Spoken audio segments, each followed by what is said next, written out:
The term township, um, we have a different meaning for that than when it first became important. When it first became important, it literally meant a township, like a naval ship. During the War of 1812, or rather just prior, the British and uh, Americans had a lot of their shipping stolen in the Mediterranean, along the coast of Africa, and quite a bit along South America.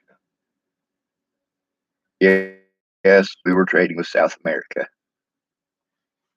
We traded with pretty much everybody we could. We did not have a huge navy at all. What we had was 8 frigates. That that was basically our navy. 8 frigates, United States class,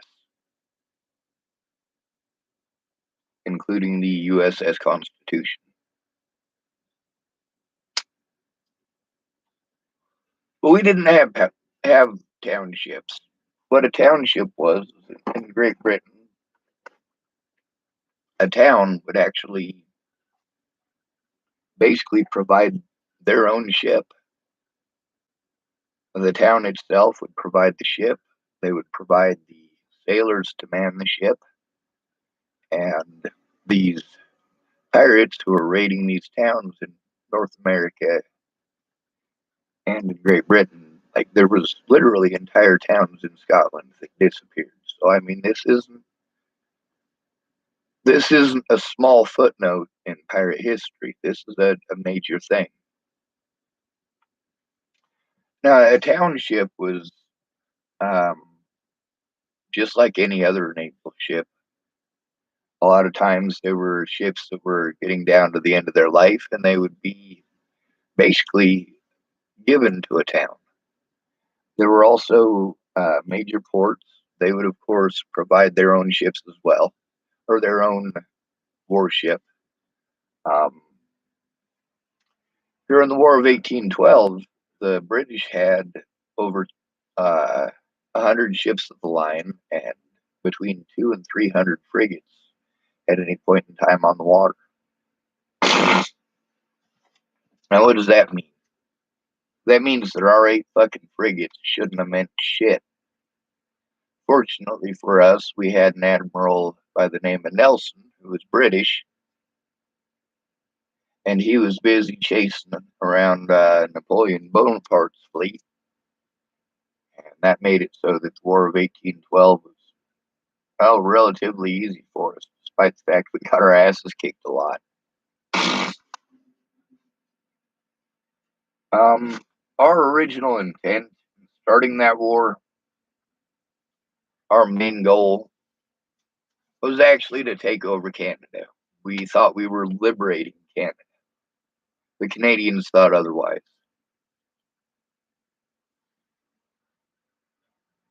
But that whole township thing that continued until well, in World War II, they still had townships. Not as many as there would have been during Nelson's day, but thus is the popularity and expense of maintaining a naval ship.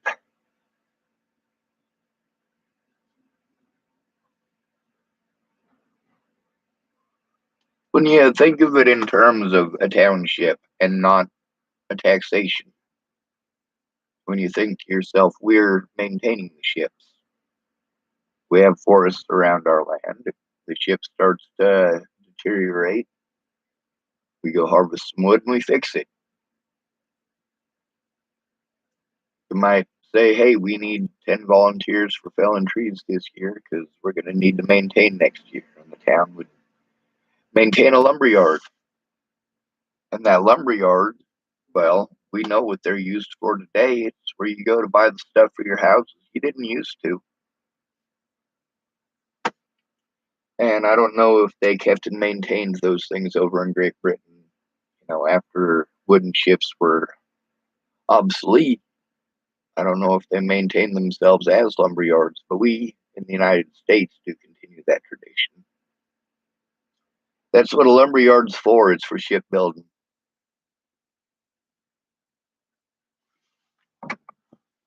Other than that, most of these places you didn't go to a lumber yard. You knocked the tree down yourself and you built the shit yourself.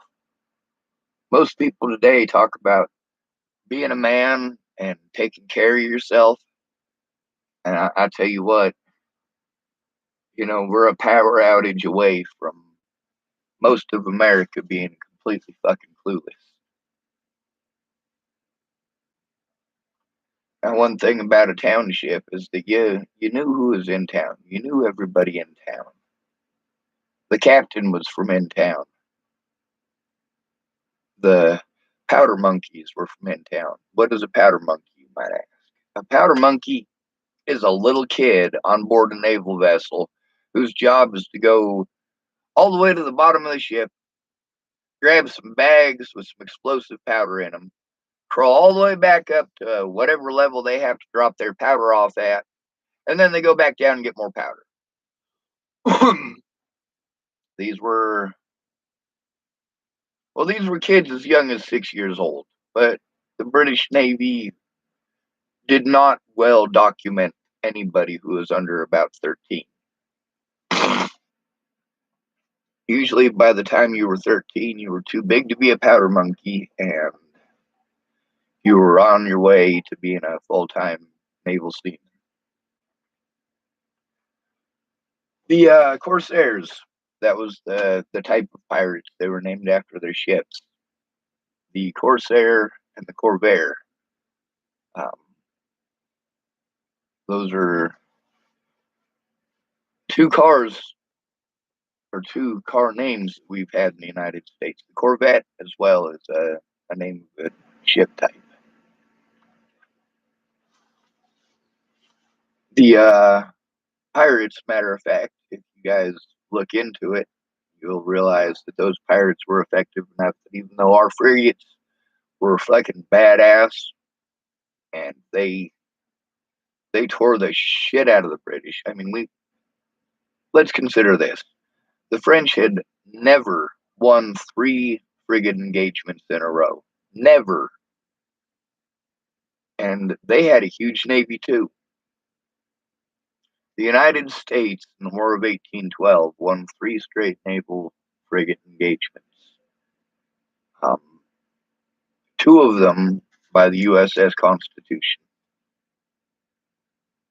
But out of all the ships that we commissioned, we had purpose built. We basically had them purpose built for defending a supply line or, coastal engagement. We didn't really make them to go across as a fleet and engage in a line battle. Most of what we're doing at that point, just prior to the War of 1812, we were trade partners with Great Britain and trade partners with Canada. But the British kept on stopping our ships and taking our men. They were stopping our ships and taking our men because the pirates on the north coast of Africa were taking that many sailors, that many able-bodied seamen. Nelson's Navy had to stop their own trade ships and say, hey, we're going to need a few off the crew. I'm sorry about this. They're being pressed into British naval service. That's because when you've got an entire town that disappears, it's a fucking state of emergency. Everyone disappeared overnight. Like everybody goes to bed, and then in the morning, everybody's gone. And the first person to try to go visit there from another town is probably going to be spooked as fuck.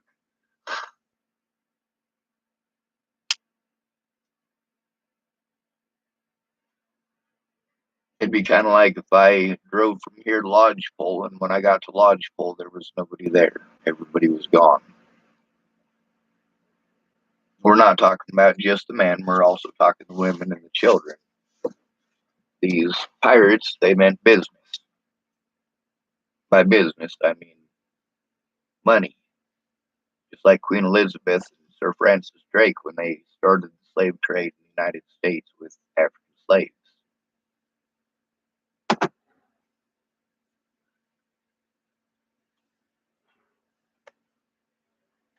Some of these were named after the towns themselves, and some of them were actually, purpose built and paid for by the town itself. Like, if we're gonna send soldiers over there, we want the Belfast Regiment to be boys from Belfast.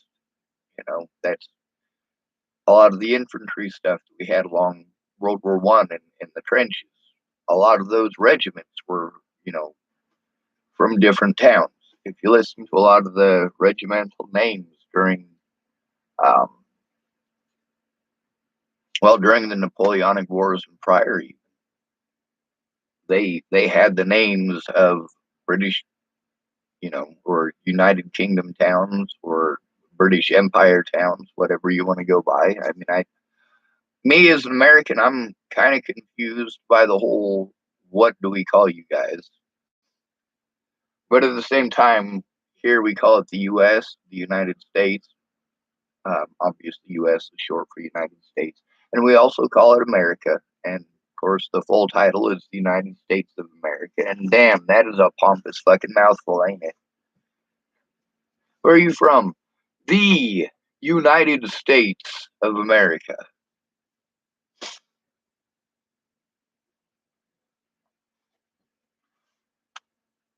With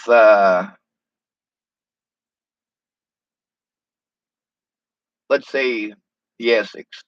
That's the name of a ship. It's also the name of a town. It's also the name of a regimental unit.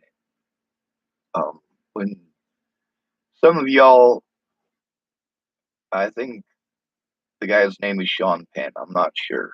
He plays Sharp in Sharp's Rifles.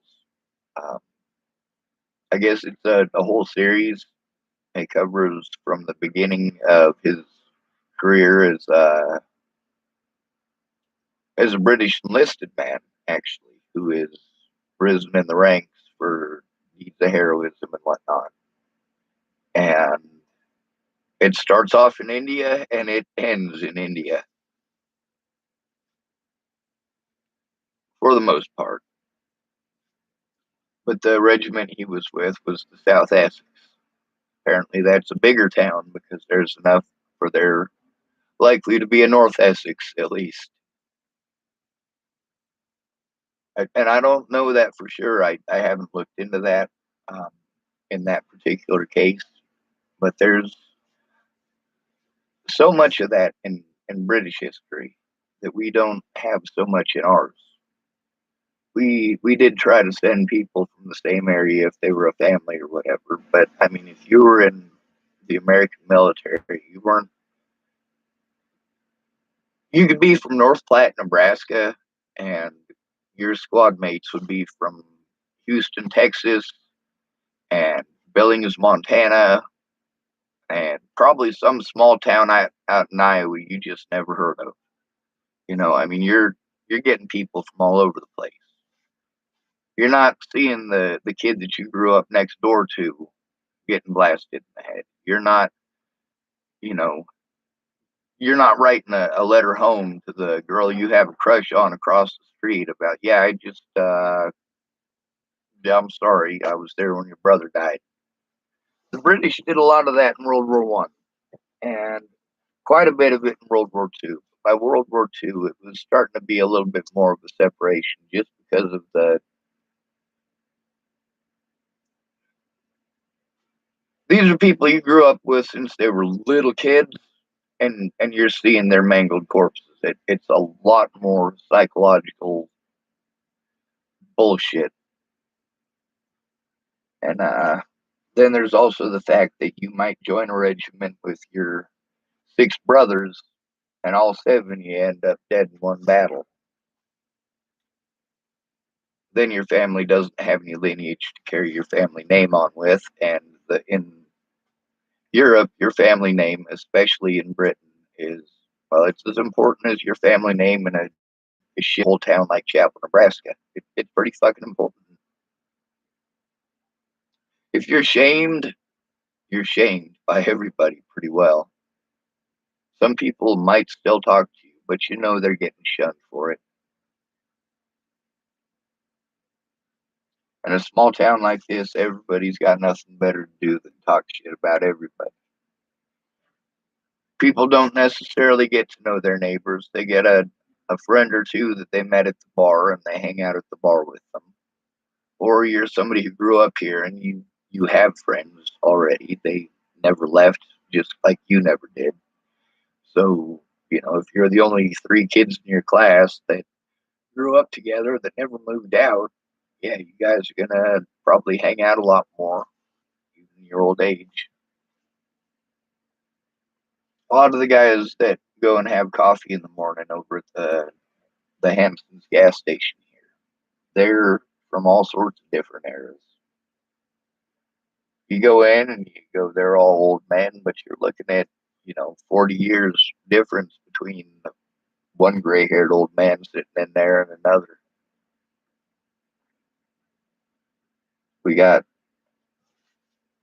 Vietnam veterans that hang out there, and one of them, he's got a hat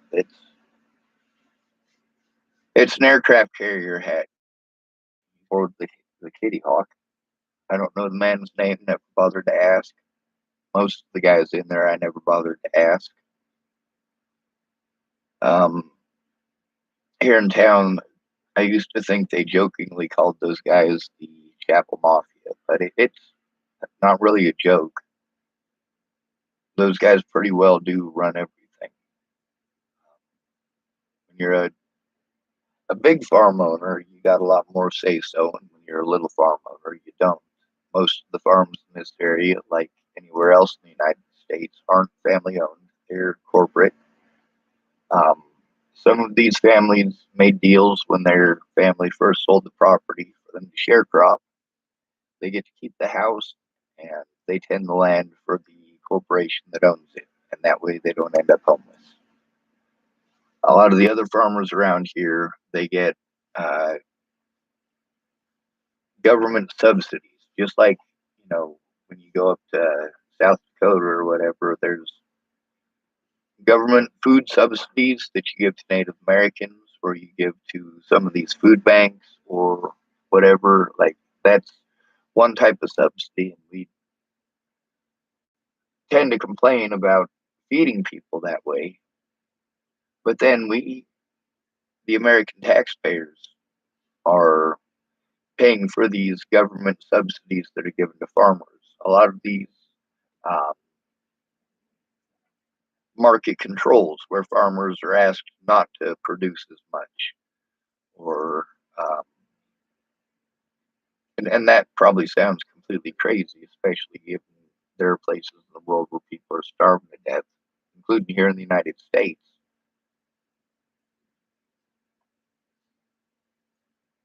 We need to stop listening to rich people, folks. That's my personal opinion. And sure, my opinion might stink, but I don't know what it's like to be rich, and rich person probably don't know what it's like to be poor. We might have our idea in our head of what it's like to be rich, what it's like to be Donald Trump. See, this is something I want to explain to you as well. And this does go along with townships. I don't agree with Donald Trump. I don't like Donald Trump. But at the same time, I don't go blaming Donald Trump for every fucking thing. Do you know why? Well, because Donald Trump wasn't one of the predators that I had to deal with in real life. That dude is a figurehead to me. All right, he's a fucking television show.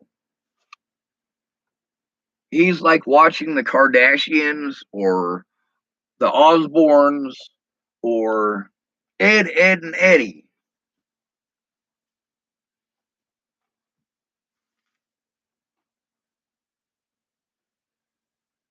When people are swinging at me, it's not Donald Trump.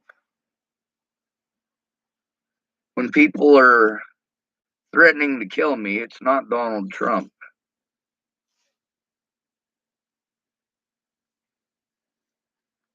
When people are looking away, shit, Donald Trump probably don't even know I exist.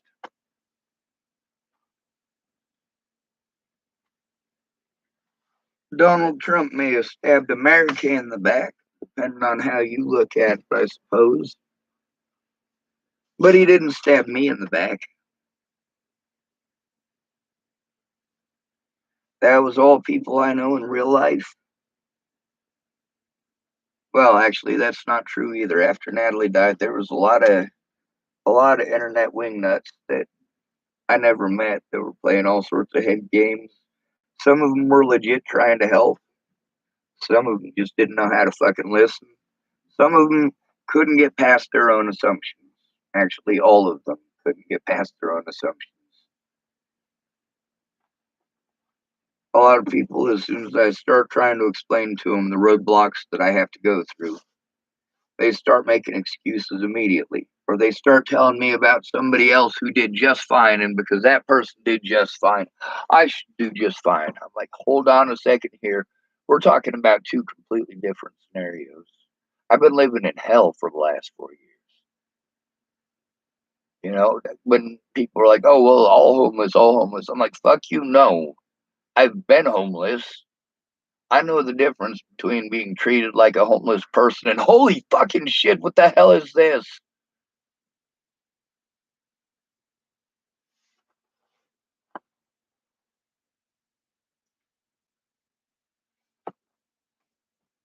When you had a township, which later on, when we're talking about founding a township, we're talking about establishing a town charter, establishing a city government, basically, saying, yeah, we feel that we are a large enough size to, in part, govern ourselves.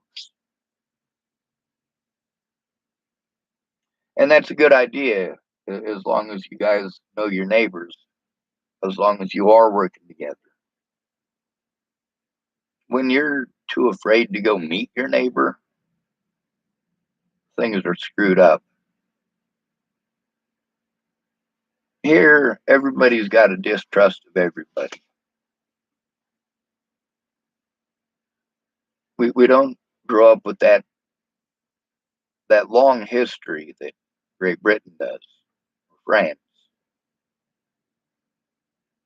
And there was a long history before we got here.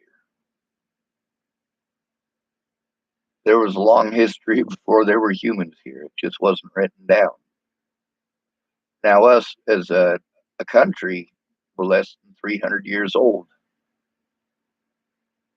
Democracies tend to only work about 200 years, 250. There's a reason that them old democracies all puttered out, because you get a powerful voice of hate, and people follow that voice to, well, to hell at the expense of civilians.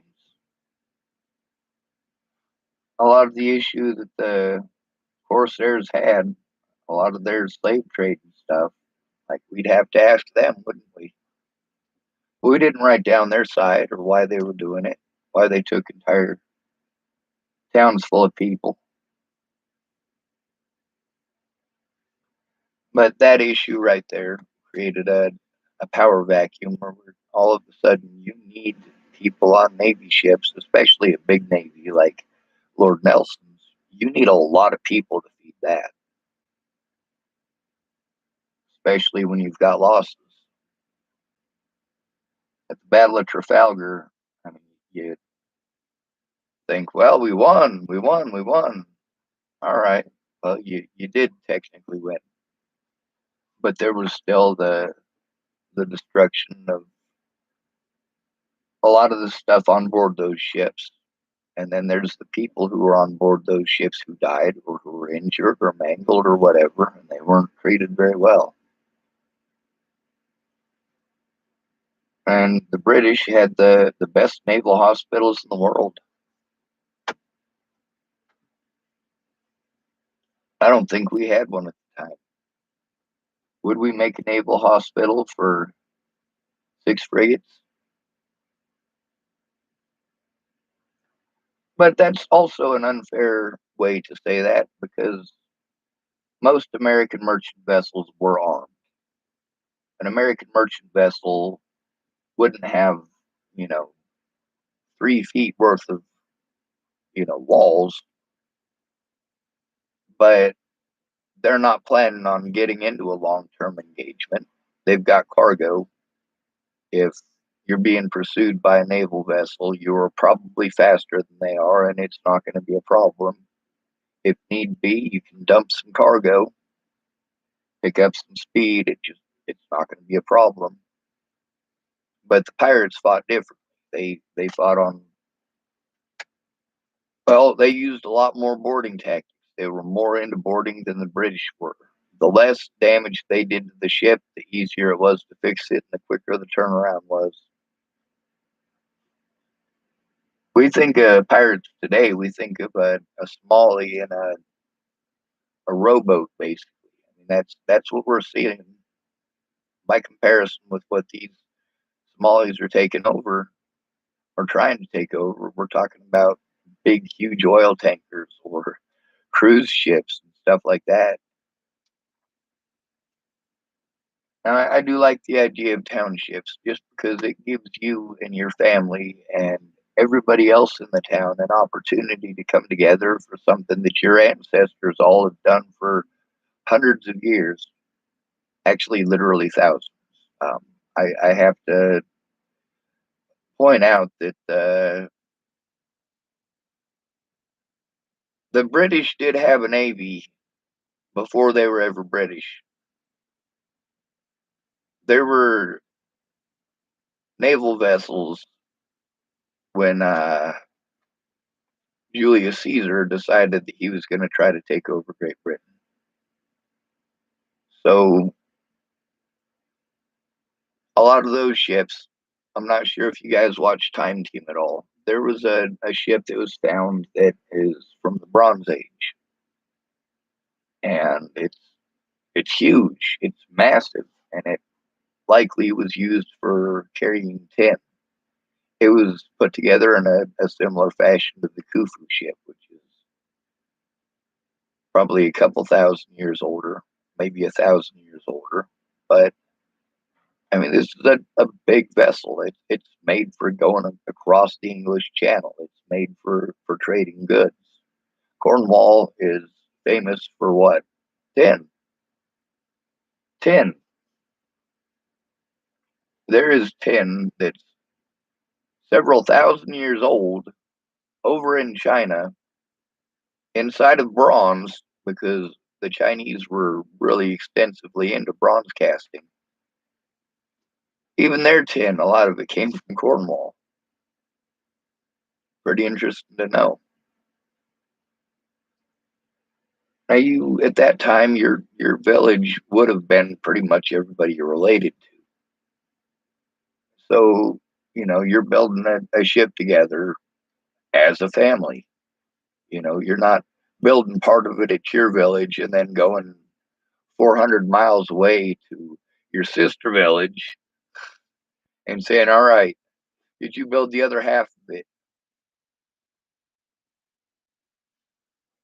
All right, we're gonna have Dublin build half the ship, and we'll have Belfast build the other half." Probably not gonna work. And yes, I just was speaking about the Irish as well. The Irish have a large Viking influence in their heritage. Most of Europe does. Most of the world does, actually. Um, but we tend to want to look at our cultural heritage and use that to take pride in the deeds of others. Um,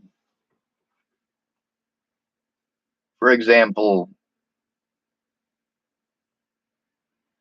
well, I don't really need to give an example of that one, Most of you know exactly what I'm talking about on that.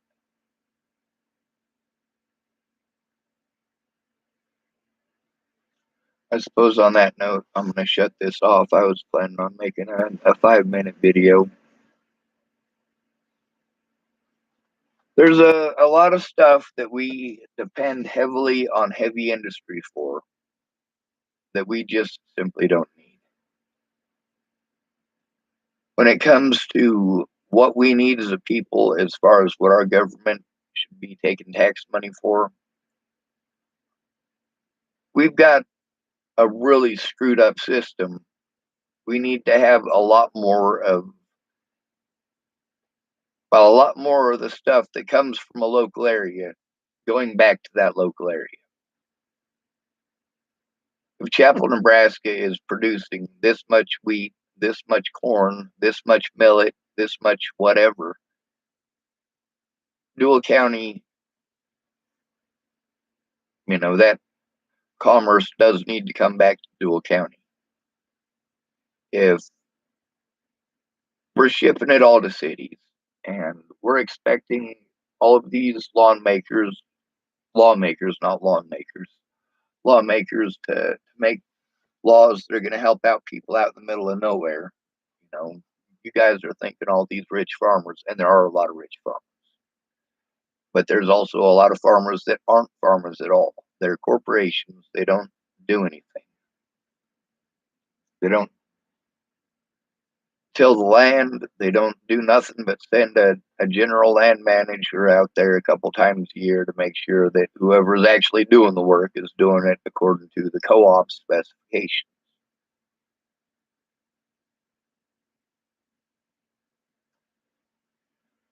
This town right here, you get to see the popularity thing and how there are people who, under other circumstances, would otherwise excel, but they don't because they're here and it's stagnant. Everybody's paranoid of everybody, and we got a bunch of friggin' ignorant morons who want to be the next hero. They have it in their head that they're going to be this small town person, but they're gonna shoot the bad guy. Like most of these guys, that's their solution to fucking everything. Just shoot it. I'm hungry. Go shoot something. I'm bored. Go shoot something. If the government's getting out of control, go shoot something. Their suggestion, they'll always tell you who to go shoot to. Everybody in this town, they got no problems with suggesting to you who you should go shoot, but they're never going to do it. They just want someone else to do it so they won't get in trouble. But then they go spreading this around the whole town like, I hate this dude, I hate this dude, I hate this dude, I hate this dude. I think I can, I think I can, I think I can, I think I can. Get to know your fucking neighbor, asshole. That's the moral of the goddamn story. Happy fucking Christmas.